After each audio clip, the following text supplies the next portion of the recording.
Hello students, कैसे हैं आप सब। आई होप आप सभी अच्छे होंगे। मैं आरती आप सभी का अपने परिवार फिजिक्स गुरु पर हार्दिक स्वागत करती हूँ, जहां पर हम पढ़ते हैं ग्रेजुएशन के लिए फिजिक्स और केमिस्ट्री। और आज की हमारी क्लास है बीएससी फर्स्ट ईयर के लिए, जिसमें हम हमारा न्यू सिलेबस पढ़ रहे हैं, जो बीएससी फर्स्ट ईयर में न्यू सिलेबस आया है। और इसमें हम आज पढ़ने वाले हैं मॉट की एप्लीकेशन। मॉट मॉलिक्यूलर ऑर्बिटल थ्योरी जो है हमारी, उसकी हम कुछ एप्लीकेशंस पढ़ने वाले हैं, जैसे उसका मैग्नेटिक बिहेवियर कैसा होता है, बॉन्ड लेंथ और बॉन्ड एंगल किस तरीके से फाइंड करते हैं, बॉन्ड एनर्जी या डिसोसिएशन एनर्जी क्या होती है, ये किस तरीके से फाइंड करते हैं हम, ये सब चीजें आज हम इसमें पढ़ने वाले हैं। तो इसमें लास्ट टर्न पे हमने क्या किया था, इसमें इलेक्ट्रॉनिक कॉन्फ़िगरेशन किया था। आई होप आपको इलेक्ट्रॉनिक कॉन्फ़िगरेशन क्लियर हो गया। तो इसमें लास्ट हमने एक आपको दिया था F2 माइनस, इसके लिए हमने इलेक्ट्रॉनिक कॉन्फ़िगरेशन बनाने के लिए दिया था आपको। तो इसमें आपको एक बार बता देती हूँ मैं, इलेक्ट्रॉन्स काउंट करेंगे पहले। इसमें हम F में कितने होते हैं, 9 9 2 18, और यहाँ पे एक इलेक्ट्रॉन दिया हुआ है, तो यहाँ पे टोटल इलेक्ट्रॉन कितने हो गए, 19 हो गए। टोटल इलेक्ट्रॉन्स कितने हो गए, 19। इसके लिए इलेक्ट्रॉनिक कॉन्फ़िगरेशन करेंगे, कीजिए sigma 1s2 anti bonding, sigma 2s2 anti bonding, sigma 2p2x, पाई 2p2y, पाई 2p2z। फिर उसके बाद क्या आ जाता है, इनकी एंटी बॉन्डिंग आती है p वालों की, पाई 2p2y एंटी बॉन्डिंग, पाई 2p2z एंटी बॉन्डिंग, और यहां से क्या आ जाएगा finally sigma 2p1x anti bonding. अब इसमें आपने एक चीज देखी होगी कि हम इसमें p तक ही इलेक्ट्रॉनिक कॉन्फ़िगरेशन करते हैं। बेटा इसमें जो इलेक्ट्रॉनिक कॉन्फ़िगरेशन होता है ना ऑर्बिटल्स के लिए, ये हमारा सिर्फ 20 तक हम फाइंड कर सकते हैं, मतलब ओनली 20 इलेक्ट्रॉन्स के लिए फाइंड कर सकते हैं। इससे ज्यादा इलेक्ट्रॉन के लिए हम इसमें फाइंड नहीं कर सकते मॉलिक्यूल के ऑर्बिटल्स का इलेक्ट्रॉनिक कॉन्फ़िगरेशन। ये इसमें कमी दी हुई है कि इसमें हम सिर्फ 20 इलेक्ट्रॉन्स का फाइंड कर सकते हैं। चलिए बात आगे इसमें करते हैं, हमारा एप्लीकेशंस स्टार्ट करेंगे मैग्नेटिक बिहेवियर से।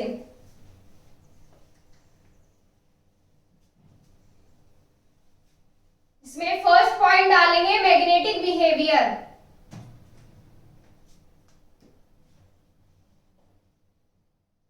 मैग्नेटिक बिहेवियर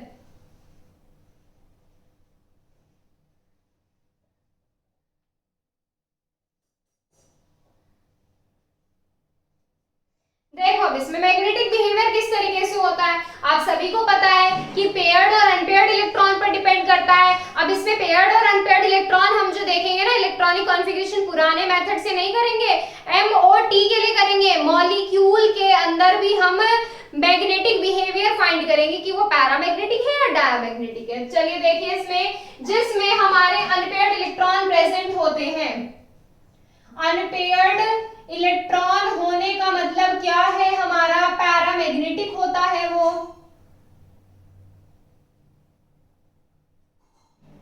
और जिसमें हमारे इलेक्ट्रॉन सारे पेयर्ड होते हैं, वो हमारा कैसा होता है, डायामैग्नेटिक। कैसा होता है, डायामैग्नेटिक। इतना क्लियर है, इसमें आपको लिखाने की जरूरत नहीं है। चलिए देखते हैं इसमें एग्जांपल्स। N2O2 ले लेते हैं। N2 ले लिया पहले हमने, इलेक्ट्रॉनिक कॉन्फ़िगरेशन कीजिए। इसमें टोटल इलेक्ट्रॉन्स कितने हो गए, 14 हो गए। अब इसमें क्या करेंगे, इलेक्ट्रॉनिक कॉन्फ़िगरेशन करेंगे। सिग्मा 1s2 कीजिए, आप सभी को करना आता है। अब sigma 1s2 anti bonding, sigma 2s2, sigma 2s2 anti bonding.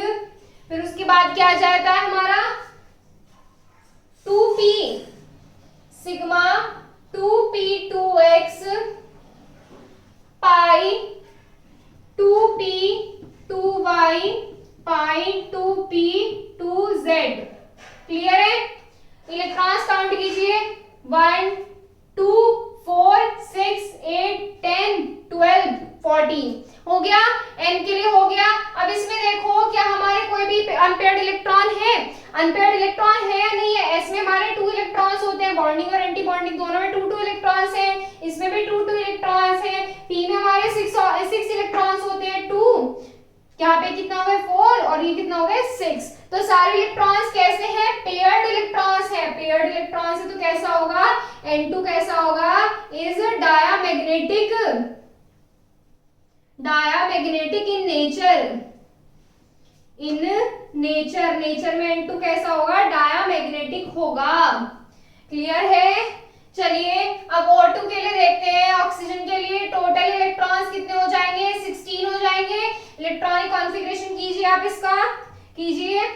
Sigma 1s2 बताइए ये हमारा पैरामैग्नेटिक होगा या डायामैग्नेटिक होगा। सिग्मा 1s2, सिग्मा 1s2 का anti bonding, sigma 2s2, sigma 2s2 anti bonding. फिर उसके बाद क्या आ जाता है हमारा, सिग्मा 2p2x पाई 2p2y पाई 2p2z। फिर उसके बाद क्या आ जाती है, इनकी एंटी बॉन्डिंग आ जाती है, पाई 2p1y का एंटी बॉन्डिंग, और यहां से पाई 2p1z का एंटी बॉन्डिंग। क्लियर है। इलेक्ट्रॉन्स काउंट कीजिए, 2 4 6 8 10 12 14 15 16।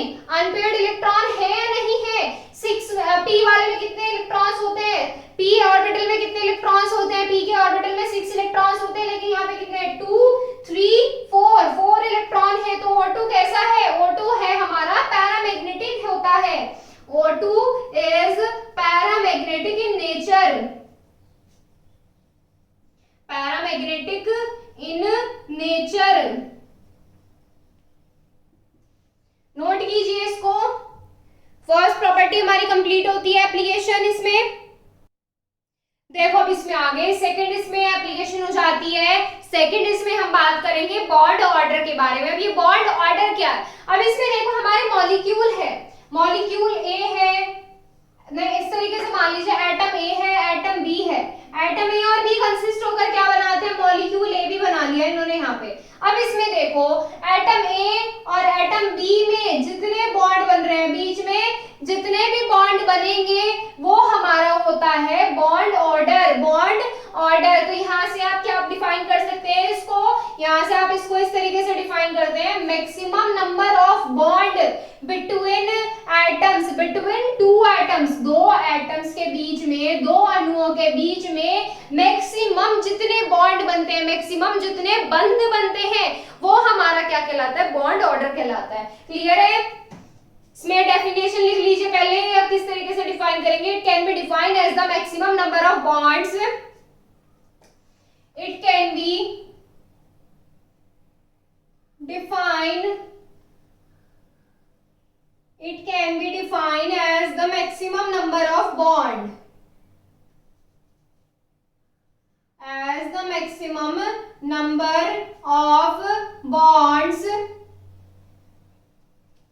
number of bonds which can be formed between two atoms, which can be formed,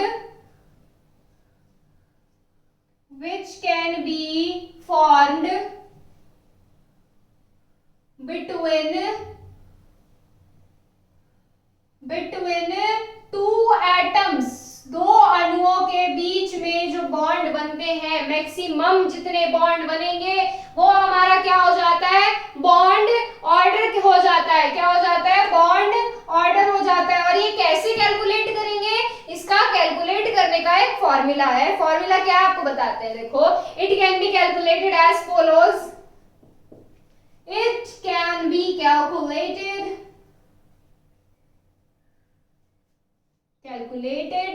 as follows। Hindi समझ आ गई।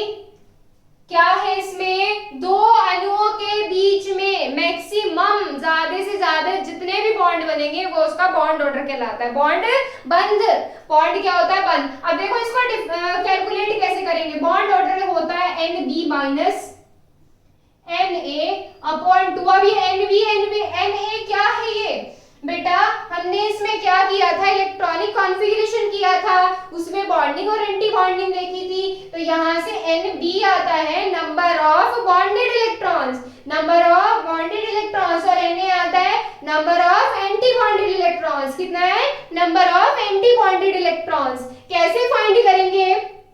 देखो इसमें N2 ले लिया हमने, बहुत ही कॉमन सा एग्जांपल है। इलेक्ट्रॉनिक कॉन्फ़िगरेशन कीजिए फटाफट से, कई बार कर चुके हैं N2 का।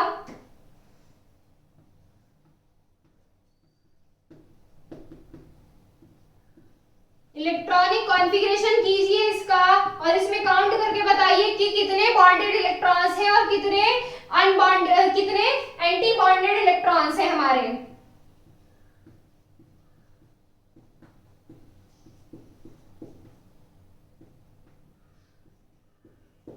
ये हो जाएगा हमारा इसका इलेक्ट्रॉनिक कॉन्फ़िगरेशन। अब इसमें काउंट कीजिए, बॉन्ड ऑर्डर निकालिए इसका। Number of bonded electrons 2 4 6 8 10। कितने हो गए? 10। एक बार फिर से देखो, 2 4 6 8 10। क्लियर है? एंटी बॉन्डेड इलेक्ट्रॉन्स को क्या करेंगे? माइनस करेंगे। 2 4 कितने हैं? 4 अपॉन में कितना है? 2 है। तो यहां से बॉन्ड ऑर्डर कितना आ गया? बॉन्ड ऑर्डर आ गया यहां से 3। तो यानी कि N के एटम्स के बीच में, N2 के बीच में कितने बॉन्ड बनते हैं? 3 बॉन्ड बनते हैं। कैसे होता है ये हमारा? इस तरीके से बॉन्डिंग होती है, इस तरीके से बॉन्डिंग होती है। तो यहां से क्या फाइंड कर सकते हैं आप? बॉन्ड ऑर्डर या कितने बॉन्ड बनते हैं इनके बीच में। क्लियर है इतना? इसको नोट कीजिए। अब बेटा इसमें एक और पॉइंट है नोट करने वाला। अगर आपका बॉन्ड ऑर्डर फ्रैक्शन में आ जाता है, फ्रैक्शन में आने का मतलब अगर आपकी इस तरीके से आता है बॉन्ड ऑर्डर, तो इसका मतलब है कि वो आपका मॉलिक्यूल रेजोनेटिंग स्ट्रक्चर कंटेन करता है। क्या कंटेन करता है? रेजोनेटिंग स्ट्रक्चर कंटेन करता है। नोट कीजिए इसको, नोट कीजिए इसे। चलिए इसमें अब हमने N2 का निकाला था, अब इसमें O2 का निकाल कर देखिए। O2 का बॉन्ड ऑर्डर फाइंड करेंगे और इसका आंसर बताएंगे कमेंट में। O2 का बॉन्ड ऑर्डर फाइंड कीजिए। तब तक इसमें हम क्या करते हैं? इसमें हम हमारा थर्ड पॉइंट देखेंगे। क्या है हमारा थर्ड पॉइंट? Bond length. अब बंध की लंबाई कैसी होती है? Bond length. अब देखो बॉन्ड लेंथ जो होती है बॉन्ड ऑर्डर के इनवर्सली प्रोपोर्शनल होती है। इनवर्सली प्रोपोर्शनल किस तरीके से होती है? पहले इसमें लिखेंगे बॉन्ड लेंथ डिपेंड्स इनवर्सली। लिख लीजिए इसमें, bond length depends inversely, depends inversely, depends inversely on bond order. Because, reason भी तो बताना है क्यों करती है। Because as the number of bond order increase, as the number of bond order increase, bond order increases, तो क्या होगा इसमें? जब हमारे बॉन्ड ऑर्डर इंक्रीज होगा, the number of bond between atoms will also increase. The number of atoms, the number of atoms between, the number of bonds आएगा बेटा, the number of bonds between atoms, bonds between atoms will also increase, will also increase. The magnitude of and the magnitude of attraction force will increase, and the magnitude of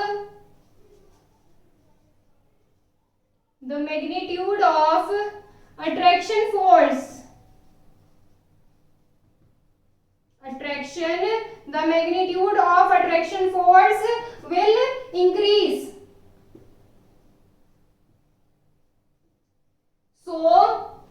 So the bond length will decrease, the bond length of molecule will decrease. So the bond length of molecule, the bond length of molecule will decrease.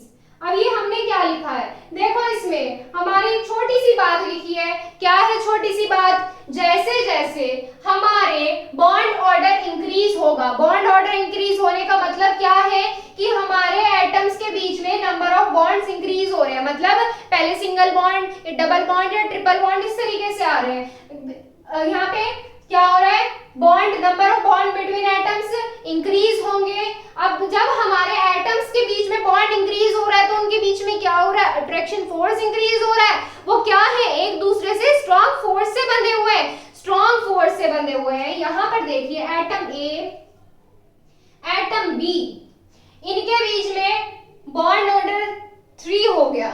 Bond order कितना हो गया, 3 हो गया। Bond order 3 का मतलब ये दोनों atoms क्या हैं, एक दूसरे से एक स्ट्रॉन्ग फोर्स से जुड़े हुए हैं। फोर्स कैसा है, अट्रैक्शन फोर्स। तो ये क्या करेंगे, एक दूसरे को अपनी तरफ अट्रैक्ट करेंगे, एक दूसरे को अपनी तरफ खींचेंगे। तो बॉन्ड क्या हुआ, बॉन्ड ऑर्डर तो वही रहेगा हमारा, लेकिन बॉन्ड की लेंथ डिक्रीज हो गई। यहाँ पे देखिए बॉन्ड की लेंथ इतनी थी, यहाँ पे क्या हो गई, कम हो गई। यही है हमारा बॉन्ड लेंथ। जैसे जैसे magnitude of attraction force increase होगा, हमारे यहाँ से मॉलिक्यूल के बीच की बॉन्ड लेंथ क्या हो जाएगी, डिक्रीज हो जाएगी। समझ आ गया? कैसे काउंट करेंगे, कैसे काउंट करेंगे, बहुत ही इजी सा फॉर्मूला है। यहाँ पर इस तरीके से लिख लीजिए, bond order inversely proportional to bond length. Short में लिख रही हूँ बेटा, BO बॉन्ड ऑर्डर है, BL बॉन्ड लेंथ है। ठीक है, यहाँ पे नोट कीजिए पहले इसको, फिर हम एग्जांपल देखेंगे इसमें। चलिए पुराने वाले एग्जांपल ले लेते हैं, N2O2 ले लेते हैं। N2O2 के लिए निकालिए, जल्दी से निकालिए इसमें N2O2 के लिए। N2 ले लिया हमने, इलेक्ट्रॉन्स कितने हो गए, 14 इलेक्ट्रॉन्स हो गए। बॉन्ड ऑर्डर कितना आएगा, आप काउंट करके बताइए, मैं इसमें डायरेक्ट लिख रही हूँ, काउंट करिए आप, इसमें बॉन्ड ऑर्डर निकालिए, इसमें कितना आ जाएगा।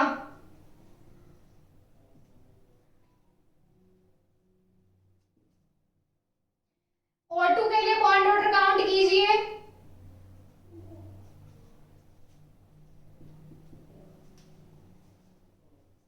O2 के लिए काउंट कीजिए बॉन्ड ऑर्डर।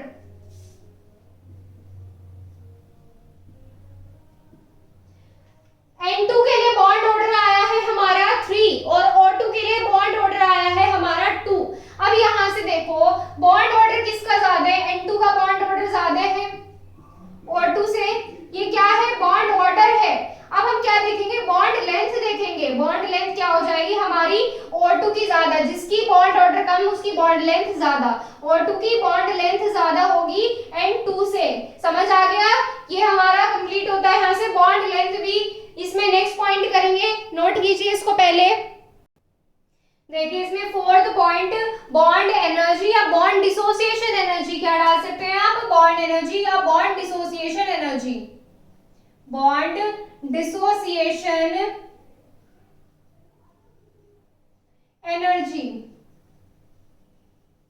अब ये बॉन्ड एनर्जी क्या है, बॉन्ड को, बंध को तोड़ने में जितनी भी हमारी एनर्जी लगती है वो हमारी क्या कहलाती है, बॉन्ड एनर्जी कहलाती है। देखिए अब इसमें bond energy of molecule depends directly on bond order. BO है बेटा, यहाँ पे बॉन्ड ऑर्डर शॉर्ट में लिखा है। यहाँ पे क्या है, बॉन्ड एनर्जी जो है मॉलिक्यूल की डायरेक्टली डिपेंड करेगी बॉन्ड ऑर्डर पे। क्यों डायरेक्टली डिपेंड करेगी, देखो जैसे जैसे नंबर ऑफ बॉन्ड हमारे क्या होंगे, इंक्रीज होंगे। नंबर ऑफ बॉन्ड इंक्रीज होने का मतलब क्या है, हमारा कंपाउंड वो वाला मॉलिक्यूल क्या होगा, हमारा स्टेबल हो जाएगा।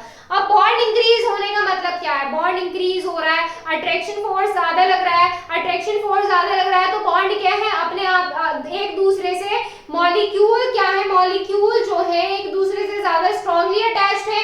स्ट्रांगली जब जुड़े हुए हैं तो large quantity of energy has been required to dissociate such bonds. ऐसे बॉन्ड्स को तोड़ने में जो एटम्स एक दूसरे से क्लोजली बंधे हुए हैं, उन एटम्स को तोड़ने के लिए हमें ज्यादा एनर्जी की जरूरत पड़ेगी। तो इसका मतलब क्या हुआ, जितना ज्यादा बॉन्ड ऑर्डर उतनी ज्यादा उसकी बॉन्ड एनर्जी। इतनी क्लियर है बात। अब इसमें बात करते हैं दूसरे पॉइंट की। दूसरा पॉइंट क्या हो जाता है, ये जो हमारा सेकंड पैरा लिखा हुआ है, if bond order of molecules is equal. अगर मॉलिक्यूल मॉलिक्यूल का बॉन्ड ऑर्डर क्या हो जाए, बराबर हो जाए। हमने क्या लिए, दो मॉलिक्यूल लिए बेटा, इसमें हम दो मॉलिक्यूल्स के बीच में निकालते हैं, दो मॉलिक्यूल ले लिए हमने और उन दोनों में क्या हमने फाइंड किया, बॉन्ड ऑर्डर। बॉन्ड ऑर्डर क्या आ रहा है, इक्वल आ रहा है।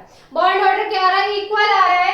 तब इसमें हम कैसे फाइंड करेंगे, then number of anti bonding electrons. Anti bonding electrons कौन से होते हैं, जिन पर इस तरीके से स्टार दिया होता है, वे एंटी बॉन्डिंग इलेक्ट्रॉन्स काउंट करेंगे, can be used to find out the energy. ऐसे हम एंटी बॉन्डिंग इलेक्ट्रॉन से एनर्जी फाइंड कर सकते हैं। कैसे फाइंड करेंगे, जितने कम हमारे एंटी बॉन्डिंग इलेक्ट्रॉन होंगे उतना हमारा मॉलिक्यूल ज्यादा स्टेबल होगा।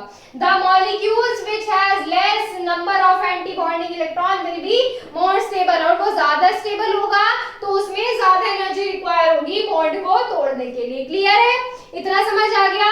एग्जांपल करेंगे, नोट कीजिए पहले इसको, स्क्रीनशॉट लीजिए इसका फटाफट से। एग्जाम्पल करते हैं, चलिए।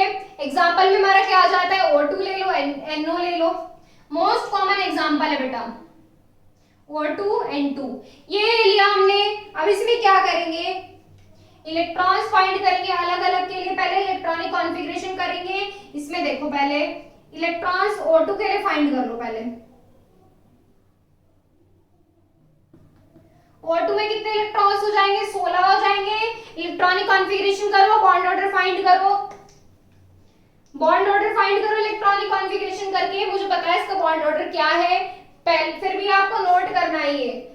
करिए इसमें electronic configuration 1s2 sigma 1s2 anti bonding, sigma 2s2 sigma 2s2 anti bonding, sigma 2p2x और पाई 2p2y, पाई 2p2z, पाई 2p1y एंटी बॉन्डिंग और पाई 2p1z anti bonding. Bond order find करो बेटा इसका। बॉन्ड ऑर्डर क्या आ जाएगा, यहाँ से नंबर ऑफ बॉन्डेड इलेक्ट्रॉन्स कितने हैं, यहाँ पे 10 है। Number of anti bonding electrons कितने हैं, यहाँ पे 6 है, काउंट कर लीजिए। अपॉन क्या आ जाएगा, 2 आ जाएगा। सॉल्व करेंगे, बॉन्ड ऑर्डर कितना आएगा, बॉन्ड ऑर्डर आएगा यहाँ से 2। N2 के लिए ऐसे फाइंड कीजिए। N2 के लिए टोटल नंबर ऑफ इलेक्ट्रॉन्स 14 हो जाएंगे। इलेक्ट्रॉनिक कॉन्फ़िगरेशन कीजिए, sigma 1s2 sigma 1s2 anti bonding, sigma 2s2 sigma 2s2 anti bonding, sigma 2p2x 2p2x, पाई 2p2y, पाई 2p2z। हो गया इतना। अब बॉन्ड ऑर्डर निकालो इसका। बॉन्ड ऑर्डर कितना हो जाएगा, यहाँ से 10 - 4/2, 10 - 4/2। बॉन्ड ऑर्डर कितना आ गया, बॉन्ड ऑर्डर आ गया यहाँ से 3, दिख रहा है यहाँ से। बॉन्ड ऑर्डर कितना आ गया, यहाँ पे 3 आ गया। अब देखो, जिसका जितना ज्यादा बॉन्ड ऑर्डर उतनी ज्यादा उसकी बॉन्ड एनर्जी। बॉन्ड ऑर्डर किसका ज्यादा है, O2 का, N2 का ज्यादा है, तो N2 का जब बॉन्ड ऑर्डर ज्यादा है तो N2 की एनर्जी भी क्या होगी, ज्यादा होगी। यहाँ पे क्या हो गई, ये एनर्जी आ गई। क्या आ गई, एनर्जी आ गई। यहाँ से ये दिख रहा है यहाँ पे, चलो यहाँ पे लिख देते हैं। यहाँ पे कितनी आ गई, एनर्जी आ गई है। नोट करो इसको, फिर एक एग्जाम्पल दूंगी, वो करके देखना। देखो इसमें एग्जाम्पल कौन सा करना है आपको, एग्जाम्पल कौन सा करेंगे, N2 ले लिया, N2 प्लस और N2 माइनस। इनके लिए आपको तीनों के लिए बॉन्ड ऑर्डर फाइंड करना और एनर्जी का ऑर्डर बताना। ये आपको बताना है, इसमें जरूर बताना है। इसमें आपको बॉन्ड एनर्जी का ऑर्डर क्या होगा इसमें। तब तक नेक्स्ट पॉइंट देखिए, इसमें फिफ्थ है एग्जिस्टेंस ऑफ मॉलिक्यूल की। मॉलिक्यूल किस तरीके से एग्जिस्ट करना चाहिए नेचर में। अब देखो इसमें the molecule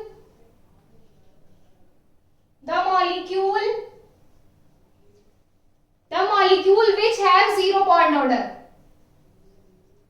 which have zero bond order,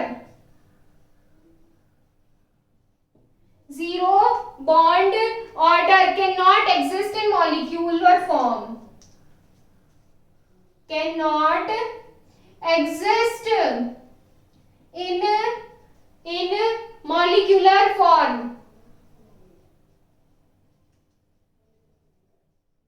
because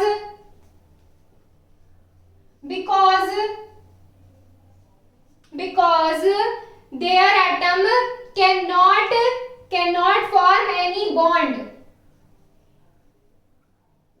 because their atoms cannot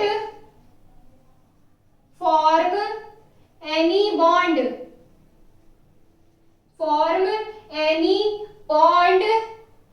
so they will exist in atomic form,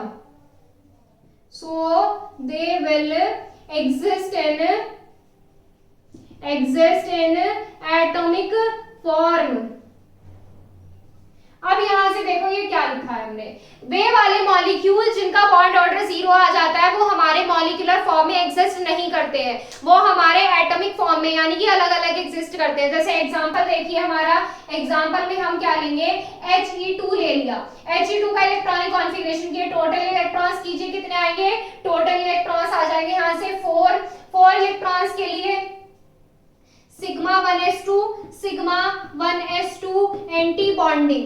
देखो यहां से अब क्या आ गया, यहाँ पे बॉन्ड ऑर्डर फाइंड करेंगे तो बॉन्ड ऑर्डर कितना आ जाएगा, 2 - 2/2 कितना आ गया, बॉन्ड ऑर्डर क्या आ गया, यहाँ से 0 आ गया. तो इसका मतलब क्या हुआ, हमारा जो He2 होता है ये हमारा हीलियम के एटम्स जो होते हैं हमारे मॉलिक्यूलर फॉर्म में एग्जिस्ट नहीं करते हैं, ये आपस में कोई बॉन्ड नहीं बनाते हैं, ये एटॉमिक फॉर्म में एग्जिस्ट रहते हैं, मतलब सेपरेट एग्जिस्ट रहते हैं. यहाँ से हमारी कंप्लीट होती है एप्लीकेशंस, और इसकी जो कुछ कमियां हैं वे भी हम इसमें आज कंप्लीट करेंगे. नोट कीजिए, पहले इसको लिमिटेशंस करेंगे इसमें. अब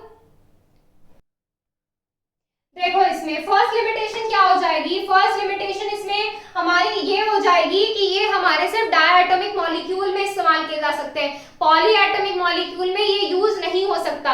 किस में यूज नहीं हो सकता, हमारे पॉलीएटॉमिक मॉलिक्यूल्स में ये यूज नहीं हो सकता. डायटोमिक मॉलिक्यूल में चाहे वो हमारा हेटेरोएटॉमिक भी हो सकता है और हमारा होमोएटॉमिक भी हो सकता है. होमोएटॉमिक हेटेरोएटॉमिक भी देखेंगे इसमें कैसे आते हैं. इट इज एप्लीकेबल, पहले इसमें नोट कीजिए जल्दी से, it is applicable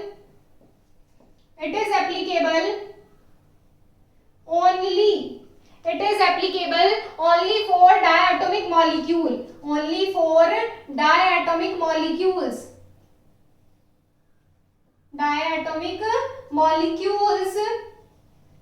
they may be वे हो सकते हैं, they may be homoatomic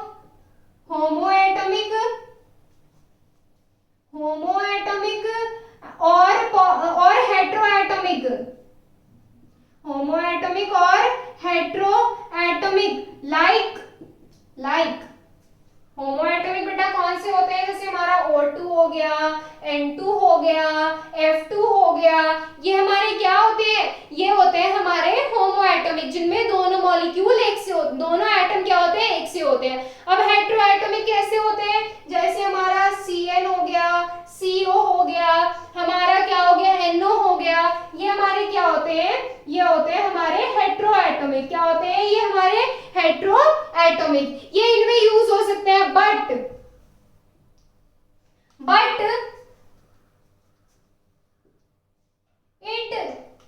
ये हमारा अप्लाई नहीं हो सकता. It can not be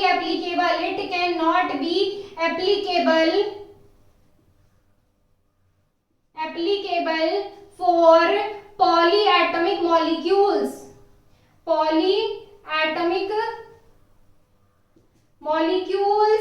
like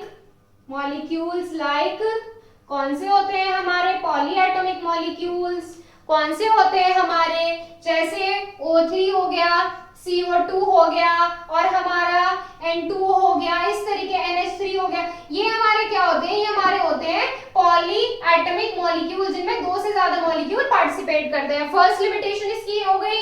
second limitation की बात करें कि ये उन डायटोमिक मॉलिक्यूल में अप्लाई हो सकते हैं जिनमें मैक्सिमम 20 इलेक्ट्रॉन्स आते हो, और ये 20 इलेक्ट्रॉन से ज्यादा के लिए अप्लाई नहीं हो सकता. It is applicable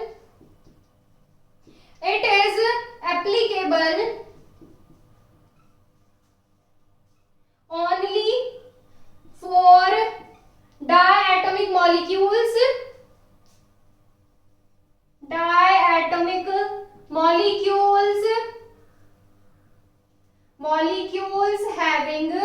molecules having up to 20 electrons, 20 electrons, up to 20 electrons, but it cannot be applied for, but it cannot be applied for large number of electrons, large number of electrons, जैसे हमारे क्या हो जाएंगे, like large number of electron, जिस तरीके से हमारे Br2 हो गया, Cl2 हो गया, इस टाइप के I2 हो गया, इनके लिए ये अप्लाई नहीं हो सकता। क्यों नहीं अप्लाई हो सकता? क्योंकि जब आप इसमें इलेक्ट्रॉन्स काउंट करेंगे तो इसमें 20 से ऊपर चले जाएंगे और इसके लिए हम फाइंड नहीं कर सकते। तो यहाँ पे खत्म होता है हमारा मॉट की लिमिटेशंस, और उसमें कुछ हमारे डायग्राम, एनर्जी डायग्राम जिसे हम बोलते हैं, कुछ हमारे मॉलिक्यूल्स इसमें रह जाते हैं, पॉली एटॉमिक, होमो एटॉमिक और हमारे हेटेरो एटॉमिक, दोनों के लिए हम निकालेंगे, हमारा एनर्जी लेवल डायग्राम निकालेंगे, वो करेंगे नेक्स्ट टर्न पे। आज के लिए बस इतना ही, मिलते हैं आपसे कल। Thank you so much.